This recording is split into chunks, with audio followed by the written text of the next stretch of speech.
আজকে আমি তোমাদের সাথে শেয়ার করে নিচ্ছি রাজভোগ আইসক্রিমের রেসিপি। এখানে আমরা 200 ml ফুল ক্রিম মিল্ক নিয়েছি।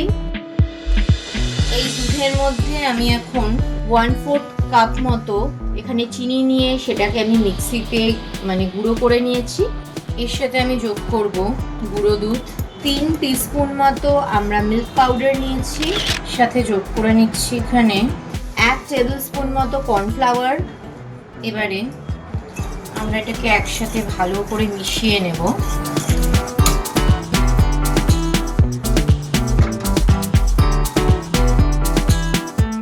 আমরা এখানে মিক্সচারটা যোগ করছি। যেহেতু কর্নফ্লাওয়ার দেওয়া আছে, তো আস্তে আস্তে এটা এমনিতেই ঠিক হয়ে যাবে।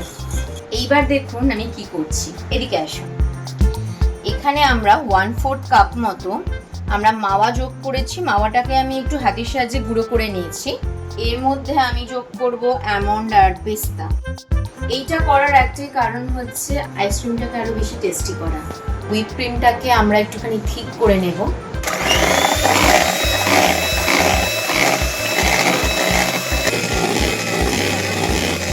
এবার এর মধ্যে আমি কনডেন্সড মিল্ক যোগ করব। 1/4 কাপ মতো কনডেন্সড মিল্ক যোগ করলাম।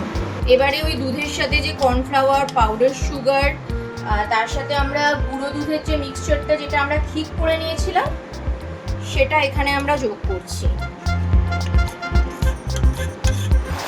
এবার আমরা অ্যামন্ড আর পিস্তার সাথে যে খোয়াটাকে আমরা হালকা করে ভুনে নিয়েছিলাম এটা এর মধ্যে আমরা যোগ করব।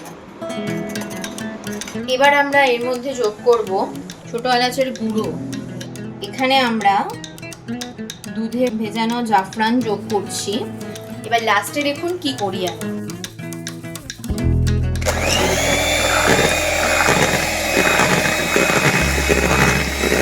এইবারে 8 ঘন্টার জন্য আমি আইসক্রিমের এই মিক্সচারটাকে রেফ্রিজারেটরের আইসক্রিম জোনে আমি স্টোর করব।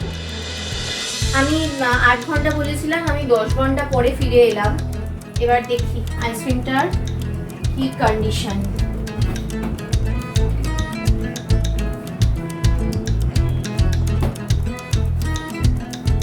আমাদের রাজভোগ আইসক্রিম তো পুরোপুরি রেডি। এইবার আমি সার্ভ করব, তো চলো।